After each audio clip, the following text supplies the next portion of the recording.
말씀까지 읽고 14절부터 17절 말씀까지 이렇게 두 번 나누어서 읽겠습니다. 디모데후서 3장 1절 말씀 제가 먼저 읽습니다.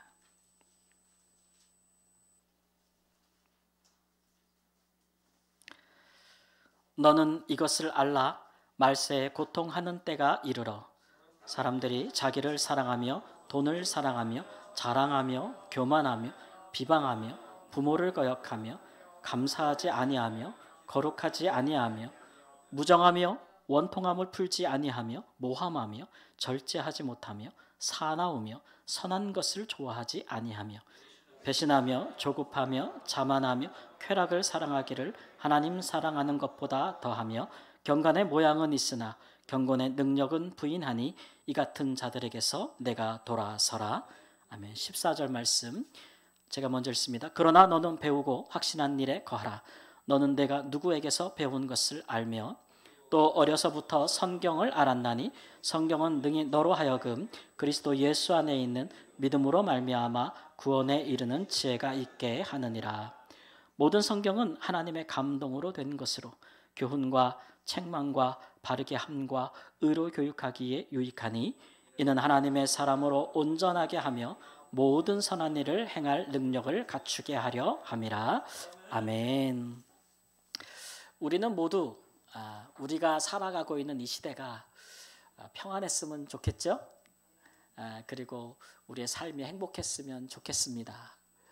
우리 앞으로의 우리 장래가 미래가 좀 장밋빛처럼 그리고 꽃길만 걸었으면 참 좋겠다라는 소망은 누구나 갖고 있고 믿는 분들이라면 성경 말씀을 따라서 기도할 때 가장 우선적으로 우리가 살아가고 있는 시대를 위해서 기도하지 않을 수 없고 특별히 이제 통치자들을 위해서 기도해야 될 것이라 이렇게 말씀하고 있지 않습니까? 근데 오늘 말씀에 보면은 이런 기대와는 달리 세상의 마지막 끝에 이르면 이를수록 이렇게 꽃길을 걷게 되는 것보다는 고통하는 때가 이르게 될 것이다. 이렇게 성경이 예언적으로 이야기하고 있어요. 그러니까 조금 걱정되고 또 염려되고 그런 부분이 있죠. 근데 우리가 지금 요새 우리가 살고 있는 시대를 잠깐만 이렇게 봐도 요즘 보면 국제 정세만 봐도 우리가 지금까지 겪어왔던 그런 흐름이 아닌 것 같아요. 그죠? 뭔가 좀 지각 변동이 막 바뀌는 것 같아요. 나라와 나라 사이가 국가들 사이의 관계가 외교 관계가 어제까지는 친구였던 것 같은데 오늘에서 막 서로 적대적이 되고 막 지각 변동이 일어나는 것 같은 느낌이 듭니다. 그래서 강대국들 사이에서 많이 판이 바뀌는 것 같아요. 그들이 주도하고 있고 예전에는 좀 잘 살거나 못 살아도 서로 다 달라고 나라들이 달라도 그래 인종이 달라도 이념이 같고 가치가 같으면 서로 연대했잖아요.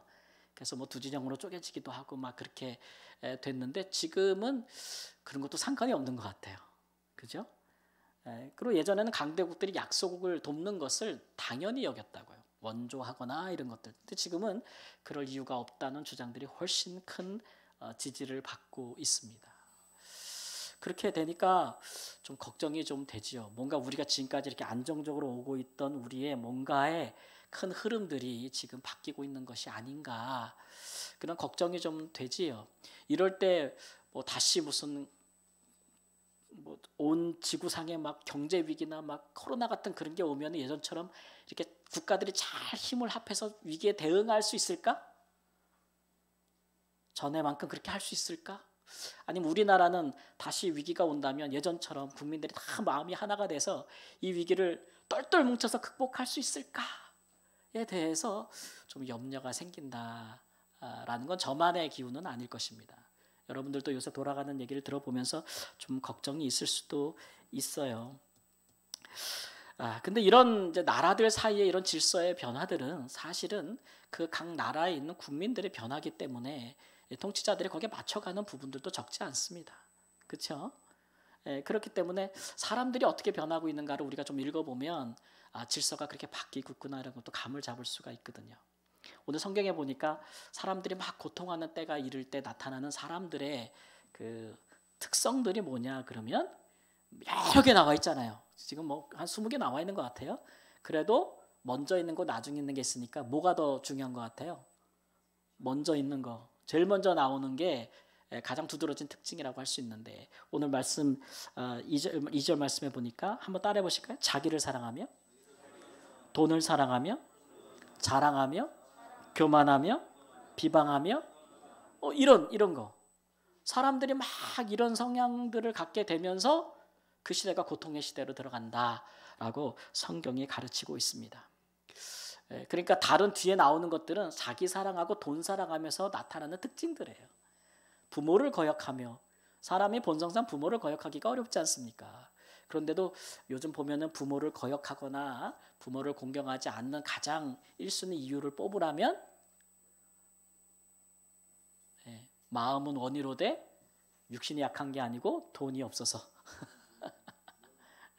돈 때문에 가족들도 깨지고 부부관계도 깨지고 부모 자식 간도 멀어지고 돈 때문에 친구들 사이에도 멀어지고 원수가 되고 이런 일들이 참 많지 않습니까? 그래서 지금은 국가나 개인이나 사회나 집단이나 다 자기 이익 중심으로 돌아가는 사회예요. 내게 이익이 되면 친구가 될 수 있고 나랑 이익이 다르면 관심이 없어요. 누가 어떻게 되든 뭐 어려움을 당하든 뭐 나랑 내 이익과 상관이 없으면 무관심하죠. 근데 누가 조금이라도 내 이익에 반하는 손해를 끼친다고 하면 견딜 수가 없는 그런 시대로 우리가 점점 더 이렇게 악화일로로 심화되어 가고 있는 게 아닌가라는 좀 걱정이 들어서고 있습니다. 자, 그런 시대에 성경은 우리에게 뭐라고 말하느냐? 너희가 사는 시대가 그렇게 간다고 한다면 그런 시대에서 돌아서라. 뭐라고요? 돌아서라. 그런 세상 풍조를 본받지 말고 따라가지 말라는 거죠. 돌아서라라는 게 오늘 말씀의 전반부에 나오잖아요. 5절 말씀에. 그리고 우리가 이제 14절부터 읽은 말씀에 보면은 그런 시대에 너희는 따라해 봅시다. 오늘 말씀의 제목이 되기도 하니까 하나님의 사람이 되라. 하나님의 사람이 되라는 거예요. 그런 시대에는. 그게 이제 모든 그리스도인들에게 주어지는 명령이요. 우리의 이제 부르심이라고 할 수가 있겠습니다. 그래서 우리는 이제 오늘 이 시간에 우리가 살아가고 있는 이 시대에서 우리는 어떻게 하나님의 사람이 될 수 있을까를 한번 생각해보고 하나님의 사람이라는 건 도대체 어떤 모습인가에 대해서 한번 생각해 보기를 원합니다. 그래서 하나님의 말씀이 오늘 우리 가운데 역사해서 우리 안에 어떤 일종의 막 강한 부르심을 느끼는 시간이 됐으면 좋겠어요. 내가 무엇보다도 하나님의 사람이 되게 되겠다. 하나님의 사람은 뭐를 얘기하는 겁니까? 이 하나님의 사람이라는 용어가 성경에 신구약에 많이 나오진 않아요. 신약에는 딱 2번 나오고 구약에는 어디로 가면 나오냐면 선지서 중에서도 특별히 엘리야 선지자나 엘리사 선지자 같은 분, 굉장히 큰 능력을 행한 선지자들을 일컬을 때 뭐라고 얘기하냐면 하나님의 사람. 그러니까 어떤 특별한 능력을 부여받고 하나님의 어떤 이 땅에서의 미션을 행하는 사람, 그런 사람들을 가리켜서 하나님의 사람이다 그러는 거죠. 지금은 이제 오늘 우리가 읽은 말씀에는 바울 사도가 디모데를 향해서 너는 하나님의 사람이다 이렇게 이야기하고 있는 것을 보니까 디모데에게 그 걸고 있는 기대가 굉장히 크다는 것을 알 수가 있겠죠. 그럼 여러분 어떤 사람이 하나님의 사람이라고 할 수가 있겠습니까? 첫 번째로 하나님의 사람은 어떤 사람이냐 하면 구원에 이르는 지혜가 있는 사람입니다. 한번 같이 말해볼까요? 구원에 이르는 지혜가 있는 사람입니다. 뭐 세상에서 유명하고 잘 성공하고 뭐 이런 사람을 하나님의 사람이라고 부르지 않고 성경은 구원에 이르는 지혜가 있는 사람. 우리가 살고 있는 지금 이 시대에도 사람들에게 하나님의 구원에 이르는 길을 잘 사는 모습을 보여주는 사람, 자기가 그 길을 잘 가고 있는 사람일 뿐만 아니라 다른 사람에게 이것이 하나님이 주시는 구원의 길이야. 이 길로 가야 돼. 사랑하는 가족들에게 이 길로 가야 하나님의 구원이 있어. 이렇게 보여주고 알려주고 나를 본받게 해줄 수 있는 사람, 그런 사람, 그런 지혜가 있는 사람이 하나님의 사람이다라고 이제 말씀하고 있는 것이죠. 여러분 이런 지혜는 어떻게 얻을 수 있습니까? 오늘 말씀해 보니까 너는 배우고 확신한 일에 거하라 그랬어요. 너는 배우고 확신한 일에 거하라. 그러니까 구원에 이르는 지혜를 가지려면 첫 번째는 배워야 된다는 얘기예요. 그죠? 그리고 두 번째는 그 배운 것에 대해서 확신할 수 있어야 된다는 거죠. 이 두 가지를 이야기하고 있습니다. 뭐를 배우란 얘기냐 그러면 성경을 배우란 얘기입니다. 성경. 어려서부터 배우면 더 좋고, 그죠? 성경에는 구원에 이르는 지혜가 있다라는 말씀이죠. 그러니까 바울 사도는 네가 누구에게서 배운 것을 알지 않느냐 이렇게 이야기하거든요. 여러분 디모데는 누구에게 성경을 배웠을까요? 예, 뭐 가정에서는 외할머니, 그도 어머니를 통해 흐르는 신앙의 계보가 있어요. 그거 정말 중요하죠. 신앙이 한 대, 2대, 3대로 내려가는 것은 되게 중요합니다. 그래서 어떤 교회는 3대 운동을 벌이기도 해요. 너무 중요하기 때문에. 예. 근데 디모데가 직접적으로 성경에 대해서 깊이 있게 어려서부터 가정에서 배웠을 것이고, 그 다음에 성장에서는 이제 누구에게 배웠냐면 당연히 바울 사도에게 배웠죠. 그러니까 어려서부터 성경을 부모에게서 배우고, 그 다음에 장성하여서는 바울 사도 같은 분에게 성경을 배웠으니 잘 배웠겠어요? 못 배웠겠어요? 아주 잘 배운 것이죠. 바울 사도가 또 성경을 얼마나 잘 가르쳤을까요? 예, 그분은 뭐 신약 성경 27권 중에 13권을 성령의 감동으로 기록했다고 우리가 알고 있고, 그 서신과 내용도 아주 깊고 다양해서 많은 학자들이 지금까지 연구해도 다 못할 정도로 그가 알고 있는 진리의 세계가 굉장히 광범위하거든요.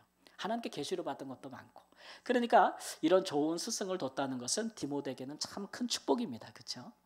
그러니까 하나님이 축복하시는 사람, 하나님이 사람을 축복할 때에 주시는 복 중에서도 가장 큰 복 중에 하나가 뭐냐면 말씀을, 성경을 배우는 스승을, 좋은 스승을 주시는 거예요.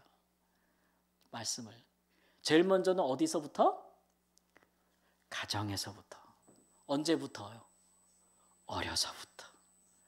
어려서부터 성경을 배워야 합니다. 어떤 분들은 자기가 커가지고 하고 싶을 때 하면 좋지라고 얘기하는데, 이미 다 컸을 때 이미 성경에 반하는 내용과 가치관과 지식이 다 들어온 다음에 그 다음부터 성경을 가르치려고 하니 얼마나 어려운 거예요. 그죠? 성경이 기준이 돼야 되는데 다른 것이 기준이 되기 쉽기 때문에 믿음을 가지기가 굉장히 어렵습니다. 우리가 부모님들이 성경에 순종해야 돼요. 하나님 말씀에. 언제부터 성경을 가르치라고요? 어려서부터 가르치는 것입니다. 장성하여서는요, 하나님의 말씀을 잘 가르치는 좋은 선생님을 두어야 돼요. 굉장히 중요하죠. 예. 여러분 어떻습니까? 우리 교회는 하나님의 말씀이 잘 가르쳐지고 전파되고 있습니까? 제가 이렇게 보고 있으니까 안 할 수도 없고 그런 부분이. 옛날에는 뭐 요즘은 성경을 배울 수 있는 루트가 굉장히 많습니다. 그죠? 예전에 성도님들은 뭐 미디어나 이런 게 발달하지 않아가지고 자기 교회에 소속된 목사님한테만 설교를 듣고 성경 공부를 했어요. 그죠? 이게 장단점이 있어요. 그러니까 한 분한테서 계속 들으니까 뭐 익숙해지고 또 배우는 것도 있는데 한 10년 정도 지나면은 그게 그 소리고 그게 그 소리고, 자다 일어나도 똑같은 소리고, 지난주에 들었던 소리고, 작년에 들었던 소리고 막 이렇게 되잖아요. 뭔가 새로운 것이 없다라는 좀 단점을 가질 수도 있겠지만, 또 한편에 또 어떤 한 분으로부터 굉장히 오랫동안 말씀을 책 있게 듣는다는 것도 또 유익도 있습니다. 그죠? 가끔 또 강사분들 오시면 좋고, 그런 이제 좀 장단점이 있죠. 그런 경우에는 이제 말씀을 가르치거나 전하는 자들이 성도님들이 식상해하지 않도록 한 소리 한 소리 또 하지 않도록 성경을 부지런히 연구하고, 또 우리 예수님이 말씀을 전할 때 세 가지 특징이 있잖아요. 우리 예수님의 말씀에 설교를 듣는 이스라엘 백성들은 들을 때 어떤 느낌을 가졌냐 하면 새롭다. 이게 첫 번째 말씀이에요. 그 다음에 두 번째가 은혜롭다. 그 다음에 세 번째가 권위가 있다. 이렇게 세 가지를 느꼈거든요. 그래서 여러분 교회에서 말씀을 가르치거나 설교하는 분은 이 세 가지를 놓고 항상 기도해야 돼요. 제가 이제 말씀을 맡지 않았습니까? 그래서 저도 자신을 위해서는 이 세 가지로 기도하거든요. 여러분들도 함께 기도해 주시기 바랍니다. 그런데 요즘은 이제 미디어가 너무 발달돼 가지고 요즘은 흔히 말해서 이제 어디 가서나 배울 수가 있고, 심지어는 뭐 코로나 이후로는 다 교회들마다 뭐 사람들마다 다 이렇게 방송이나 아니면 뭐 유튜브나 막 이런 데서 다 막 하잖아요. 길게도 나오고 짧게도 나오고 이래가지고 어떤 분 말대로 요즘은 설교를 쇼핑할 수 있대요. 설교를 쇼핑할 수 있대. 돈도 안 들어. 예.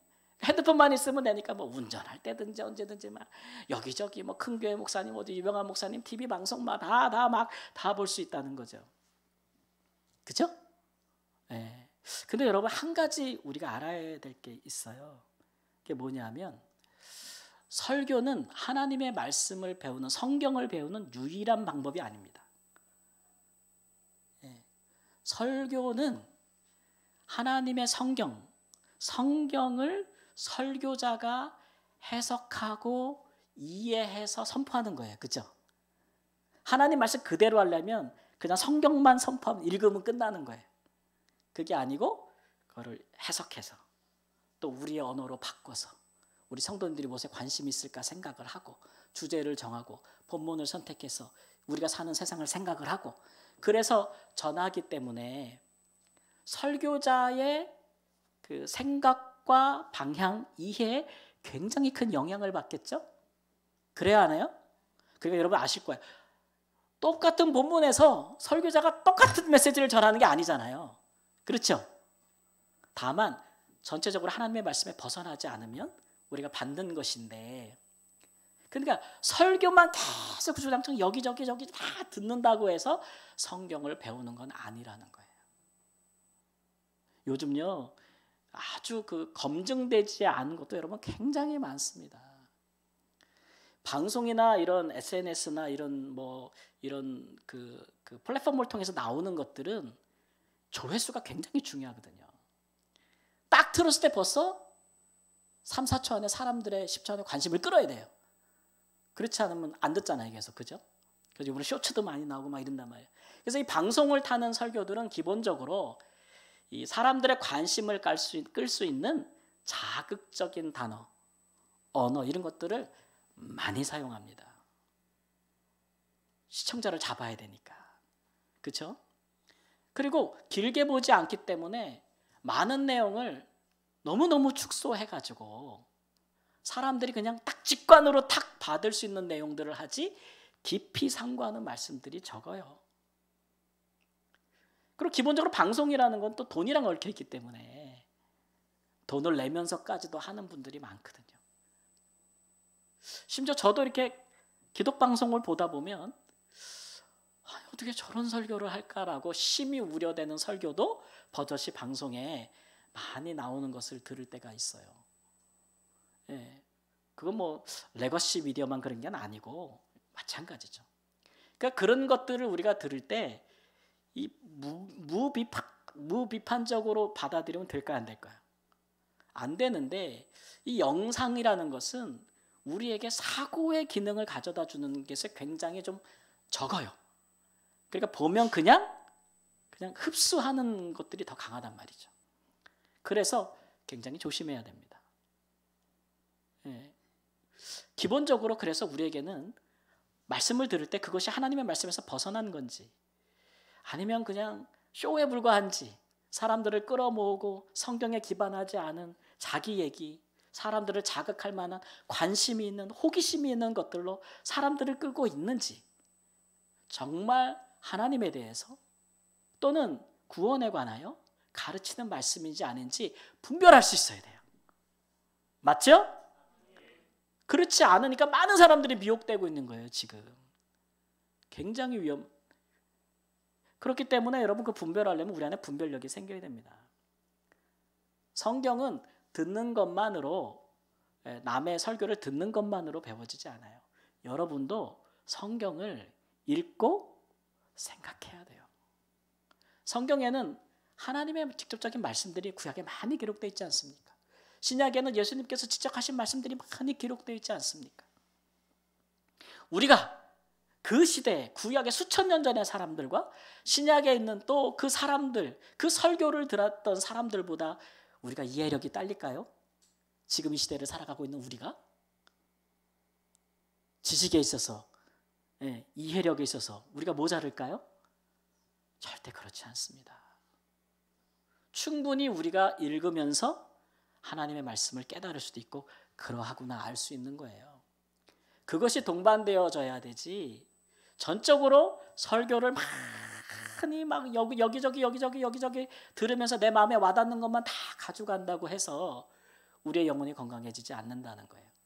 여러분 직접적으로 여러분 개인이 하나님의 말씀을 접하십시오. 성경을 읽으세요. 그러다고 암송도 하세요. 원하는 구절 한 구절 따서 보지 마시고 마태복음을 정해서 쭉 읽으세요. 끝장부터 끝장까지 쭉 읽고 그러시면 그렇게 계속 하다 보면 내 마음 안에 하나님의 말씀에 대한 이해가 생겨요. 그물이 생겨요. 그래서 여기 안 맞는 건 탁탁 튕겨져 나가게 돼 있거든요. 예전에 우리 부모님들은 우리 이전에 신앙생활 하셨던 분들은 그런 이런 신앙의 기본에 굉장히 충실하셨던 것 같아요. 그죠?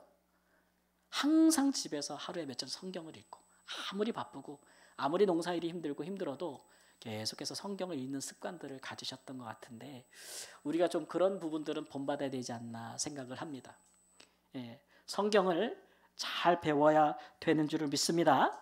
그저 재미나고 자극적인 것 쫓아다니지 마시고 정말 하나님 말씀에 충실한 그런 배움을 가지시기를 주님의 이름으로 축원합니다. 근데 그 다음에 배우는 것으로 끝나면 안 돼요. 배우는 것은 이해니까, 그죠? 그 다음에 이 바울 사도가 얘기하는 것은 확신이에요. 내가 배운 것이 정말 내가 인생에서 이것대로 이 배움대로 살아도 되겠다는 확신. 어떤 어려움과 고난이 와도 이 성경 말씀대로 살아야겠다는 이 확신은 여러분 어떻게 생기는 겁니까? 어떻게 생기는 겁니까? 이거는 경험에서 생기는 겁니다. 성경에 많은 좋은 말씀들이 있어도 우리가 다 준행하며 살지 않습니다. 전도 안 한다고 다 전도합니까, 여러분? 구제하고 선교한다고 우리 다 합니까? 원수 사랑한다고 다 하고 계세요? 아니잖아요. 다는 못할 거예요. 노력은 하시겠지만. 그런데 그 말씀 중에서도 내가 은혜를 받고 이해가 돼서 내가 그 말씀들을 해본 거, 해봤는데 그 말씀대로 되어진 거, 이런 것들을 경험하면 그것은 내 말씀이 되는 거죠.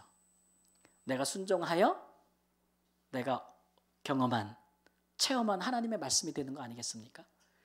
그런 말씀들은 다른 말씀과 달리 우리의 인생에 새겨지고 우리 가슴에 새겨지는 말씀이 되는 것이죠. 그러니까 말씀을 듣고 배우는 것이 중요하지만 안 할 때에는 배우기를 시작한 사람에게는 뭐가 중요해요? 그 말씀대로 살아보는 게 중요해요. 살아보는 게. 안 살아보면 아무 소용이 없어요. 내 말씀이 아니기 때문에. 내가 경험한 말씀이 아니기 때문에. 확신이 안 생겨요. 뭐가 안 생긴다고요? 확신이 안 생겨요. 아마 대부분의 성도님들이 여기서 걸리지 않을까 싶어요. 우리가 여기서 듣기는 많이 들었을 때 그렇게 살아보지는 않는 거에서 걸릴 수도 있어요. 바울 사도는 디모데에게 네가 배우고 확신한 일에 거하라 이렇게 얘기했는데 디모데는 어떻게 그것을 살아봤느냐 그러면 디모데후서 3장 10절 11절 말씀 우리 함께 읽도록 하겠습니다. 10절 11절 말씀 나의 교훈과 행실과 의향과 믿음과 오래 참음과 사랑과 인내와 박해를 받음과 고난과 또한 안디옥과 이고니온과 루스드라에서 당한 일과 어떠한 박해를 받은 것을 내가 과연 보고 알았거니와 주께서 이 모든 것 가운데서 나를 건지셨느니라. 아멘. 디모데는 어떻게 하나님의 사람이라는 호칭을 받았냐면은 바울 사도가 하나님의 말씀을 행하는 것을 봤다는 거예요. 직접. 근데 바울 사도가 막 박해도 받고 막 고난도 받고 감옥에도 갇히고 매도 맞고 핍박도 받으면서도 하나님의 자기에게 가르친 말씀대로 바울 사도가 사는 것을 직접 봤다는 거예요. 그리고 알았다는 거죠. 아, 말씀대로 살면 말씀대로 산다는 것은 어떤 어려움에도 사는 것이고 그 말씀대로 살면 어떠한 결과와 열매들이 맺히는 것인지를 봤다는 거예요. 어떻게 봤을까요? 멀리서 귀로 들었을까요? 아니에요. 디모데는 바울의 선교팀의 일원이었어요. 그는 젊은이였지만 항상 바울 사도들과 동행하면서 같이 곁에서 지켜본 거죠. 체험한 거예요. 같이. 참여한 거예요. 경험한 거예요. 예. 그래서 그는 배운 것이 실제로 어떻게 우리 삶에서 우리가 실천하고 그 결과가 무엇이고 그런 것을 할 때 어떤 과정을 거쳐야 되는지를 다 경험했기 때문에 그런 걸 통해서 지혜를 얻었다는 거죠. 여러분, 하나님의 말씀 우리가 행할 때는 이런 어려움이 올지도 모릅니다. 그러나 우리는 그럼에도 불구하고 이렇게 할 수 있습니다. 실제적인 지혜를 얻게 됐다는 거예요. 나이가 젊은데도 경험을 하고 체험을 하니까 그 지혜를 어떤 사람들보다도 더 깊이 알게 돼서 이 젊은 나이에 디모데가 하나님의 사람이라고 일컬음을 받고 심지어 아주 교회를 목양하는 귀한 목회자도 될 수 있었던 거예요. 그러니까 우리는 말씀을 배운 말씀대로 실천해 보는 것이 굉장히 중요한 줄 믿습니다. 만일 우리가 배우기만 하고 이해만 하고 지식을 쌓기만 하고 살아보지 않으면, 겁나서 두려워서 살아보지 않으면 어떻게 되겠습니까? 어떤 분이 옛날부터 이런 비유를 많이 썼는데 머리만 커지는 거예요. 머리만. 공부만 해가지고 머리만 막 커져. 대두. 근데 몸을 안 써요. 실천을 안 해. 그러면 여러분 어떻게 됩니까? 사람이 지식은 많지만 실천해 본 적이 없는, 지혜가 없는 사람은 굉장히 교만합니다. 그렇죠? 그리고 하는 사람들을 다 판단해요. 그죠? 자기는 하지도 않으면서. 자기는 하지도 않으면서 해보려고 하는 사람들을 판단해요. 잘했니? 못했니? 성공했니? 실패했니? 이런 교만함을 가져요. 여러분, 우리가 하나님의 말씀을 실천할 때에 잘할 수도 있고 끝까지 못하는 수도 있죠. 못한다고 해서 중간에 포기한다고 해서 그 경험이 쓸데없는 것은 절대 아닙니다. 배우죠. 실패를 통해서 하나님의 사람으로 어떻게 살아가야 될지 우리가 배우지 않습니까? 그런 과정이 굉장히 중요하지 않습니까? 우리 자녀들이 부모님에게 뭘 배우려 할 때 우리 부모님이 그냥 다 성공하고 하는 일마다 다 잘 되고 막 마이다스의 손이야 막 이런 거를 통해서만 자녀들이 배울 것 같습니까? 부모님이 너무 잘 나가. 한 번도 실패를 안 해. 자녀가 보기엔 너무 막 엄청 대단해. 그 자녀들은 어떻게 될까요? 굉장히 부모님 앞에서 작아집니다. 자기 자신이 부모님같이 할 수 없다는, 그 기대를 만족시킬 수 없다는. 그래서 부모님이 굉장히 위대한 사람들의 자녀들 중에서 굉장히 어려움당하는 자녀들이 많잖아요. 목회자도 그런 분 많아요. 뭐 흔히 말하는 대형교회 하시는 그렇게 하시는 분들이 자녀들에 대해서 그렇게 못한 경우도 굉장히 많고요.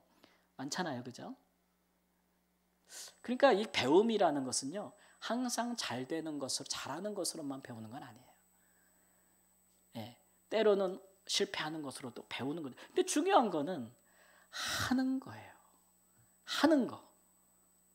말씀을 배우면 말씀대로 해보는 거죠.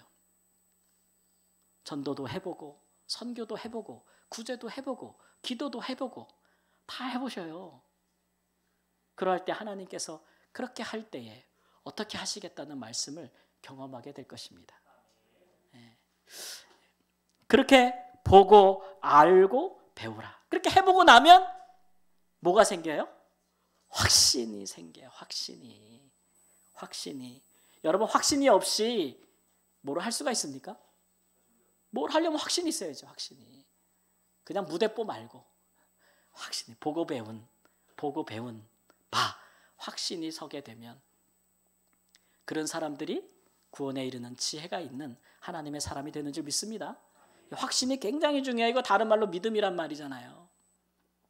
행하지도 않으면서 믿습니다 하는 거 하나님 안 좋아하고, 실천하고 순종하면서 생긴 믿음, 확신은 우리 하나님 굉장히 귀하십니다. 예수님께서 항상 뭔가 누군가 요청에 응답하시고 누군가의 기도에 응답하시고 하나님께서 역사를 행하시고 예수님께서 표적을 행하실 때 항상 하셨던 말씀을 여러분 생각해 보십시오. 누군가가 나와서 예수님께 나와서 고쳐달라 하고 막 할 때 예수님께서 뭐라 그러세요? 예수님 늘 쓰시잖아요. 내 믿음대로 될지어다. 네. 내 믿음대로. 예수님께 나오기까지 많은 어려움을 뚫고 나왔던 사람들, 확신 있기 때문에 나왔던 사람들 아닙니까? 우리도 그렇게 배우고 또 실천해 보면서 생기는 믿음, 확신을 가지게 될 때에 내 믿음대로 될지어다 하신 말씀이 우리에게도 이루어지게 되기를 우리 주 예수님의 이름으로 축원합니다. 아멘. 두 번째로 하나님의 사람은 어떤 사람이냐 그러면 선을 행할 능력을 갖춘 사람입니다. 함께 읽겠습니다. 선을 행할 능력을 갖춘 사람입니다. 하나님의 사람은 어떤 상황에서도 선을 행할 수 있는 사람이에요. 아무리 불리한 상황에서도 항상 생각이 하나님이 행하시는 일에 가 있는 거예요. 선한 일에. 나쁜 일 안 가 있어요. 죄 이런 데 안 가 있어요. 선한 일을 하고픈 능력을 가지고 있는 사람이에요. 그런 능력은 도대체 어떤 능력일까요? 네. 오늘 말씀해 보니까 하나님의 감동으로 성경이 기록됐다고 얘기하고 있어요.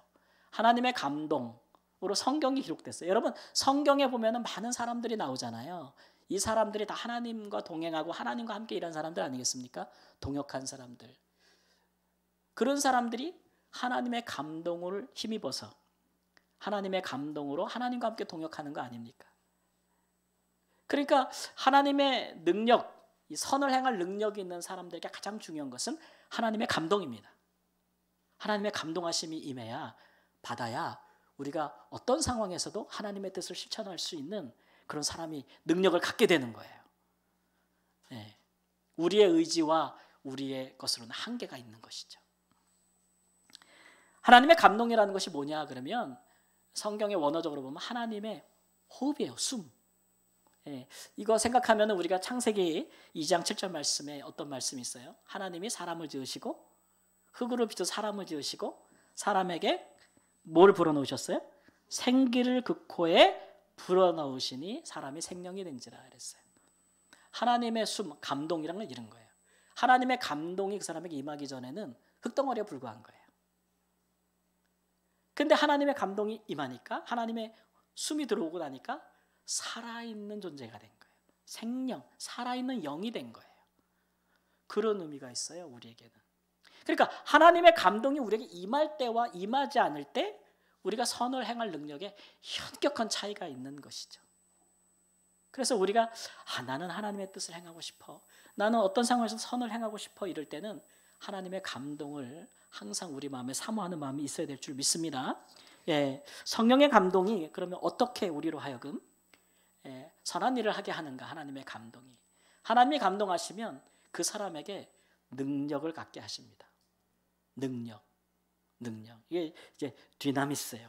선을 행하려면 능력이 있어야 된대요. 선을 행하려면. 왜 힘이 있어야 될까요? 선을 행하려면. 왜 파워가 있어야 될까요? 세상에서 제일 어려운 게 뭔지 아세요? 선을 행하는 거예요. 네. 이건 그냥 자연스럽게 되는 게 아니거든. 그렇죠? 여러분 자연스럽게 본능적으로 선을 행하실 수 있습니까? 자연스럽게 본능적으로 원수를 사랑하고 나를 미워하는 자를 축복하고 위하여 기도하고 이거 되십니까? 안 되잖아요. 혀를 깨물어도 안 되잖아. 네. 그렇죠? 근데 뭐가 되면 돼요?